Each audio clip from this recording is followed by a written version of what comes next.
Hi viewers, welcome to our channel. ప్రస్తుతం మనతో పాటు ప్రముఖ పొలిటికల్ అనలిస్ట్ కృష్ణకుమారి గారు ఉన్నారు. వారితో ఒకసారి మాట్లాడదాం. నమస్కారం మేడం. నమస్తే మేడం, చంద్రబాబు నాయుడు గారి సోదరుడు రామ్మూర్తి నాయుడు గారు ఇవాళ కొన్ని అనారోగ్య కారణాల వల్ల చనిపోవడం చూసాం మేడం. సో మరి ఈ నేపథ్యంలో ఆయన పొలిటికల్ కెరీర్ గురించి లేకుంటే ఆయన వ్యక్తిత్వం గురించి మీరేం చెప్తారు మేడం ఎంటైర్గా? అంటే ఆయన వ్యక్తిత్వం గురించి పెద్దగా మనకి తెలిసే అవకాశం కూడా లేదు. కాకపోతే ఆయన కాస్త ఎక్స్ట్రావర్ట్. ఇప్పుడు చంద్రబాబు నాయుడు గారు ఎట్లయితే ఇంట్రావర్టో ఆయన ఎక్స్ట్రావర్ట్, కాస్త ఉన్నట్టు మాట్లాడే మనిషి అంతవరకే. అయితే అతను వాళ్ళ అన్నయ్య తెలుగుదేశం పార్టీలో కాస్త ఆయన హవా కొనసాగేటప్పుడు ఈయన కూడా రాజకీయాల్లోకి వచ్చి తెలుగుదేశం పార్టీలోనే ఉన్నారు. అప్పుడు సీట్ ఇచ్చారు ఆయనకు కూడా, చంద్రగిరి సీట్ ఇస్తే గెలిచారు కూడా. 99 వరకు ఆయన ఎమ్మెల్యేగా ఉన్నారు. ఆ తర్వాత ఎలక్షన్స్లో అతనికి సీటు ఇవ్వనందుకు కాను అప్పుడు వైఎస్ రాజశేఖర రెడ్డి గారు ఆ కుటుంబంలో ఎలా అయినా సరే తగాదాలు తీసుకొని వచ్చి తద్వారా కాస్త రాజకీయ పబ్బం గడుపుకోవాలి అన్న ఉద్దేశంలో అతన్ని మా పార్టీలోకి వస్తే నీకు సీట్ ఇస్తాము అని చెప్పి అతన్ని తమ పార్టీలోకి తీసుకొచ్చుకోవటం జరిగితే ఆయనకి సీట్ ఇవ్వకపోతే అప్పుడు ఆయన మనస్తాపంతో మళ్ళీ వెనక్కి వెళ్ళిపోయి తెలుగుదేశం పార్టీలోనే కొనసాగారు. ఆ తర్వాత కొన్ని రోజులకి ఆయనకి తీవ్రమైన అనారోగ్యం వచ్చి ఇప్పటి వరకు ఆ అనారోగ్యంలోనే ఉన్నారు. పాపం దీర్ఘకాలికంగా అనారోగ్యంతో, అంటే పార్కిన్సన్స్ డిసీజ్ తోటి బాగా ఇబ్బంది పడ్డారనమాట.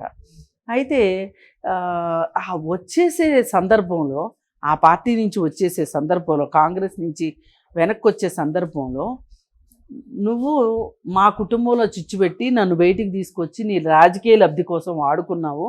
అలాగే ఇప్పుడు రేపు ఎప్పటికైనా సరే నీ కుటుంబం కూడా ఇలా రాజకీయ స్పర్ధలతోటి వీటితోటి నీ కుటుంబం కూడా విడిపోతుంది అని చెప్పి ఆ రోజు ఆయన ఒక రకంగా చాలా హార్ష్గా మాట్లాడాడు అనమాట.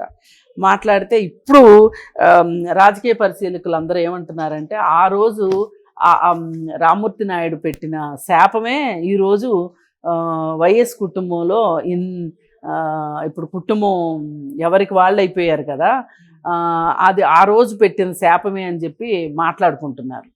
సరే, శాపాలు గీపాలు సంగతి పక్కన పెడితే ఏదేమైనా ఆయన మాట్లాడిన మాట వాస్తవం. ఏంటి, మా కుటుంబాన్ని విడదీసావు నువ్వు నీ రాజకీయ లక్ష్యం పబ్బం గడుపుకోవటానికి.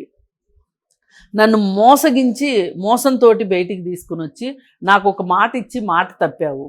అంటే నీకు అసలు నాకు ఇచ్చిన మాట నిలబెట్టుకోవాలని ఇచ్చేటప్పుడే నీకు ఆ ఉద్దేశం లేదు, నన్ను మోసం చేసావు నువ్వు అని చెప్పి ఆయన చాలా మాటలు మాట్లాడి మళ్ళీ అన్న దగ్గరికి వెళ్ళిపోయాడు. ఓకే, దీన్ని బట్టి ఏంటి అంటే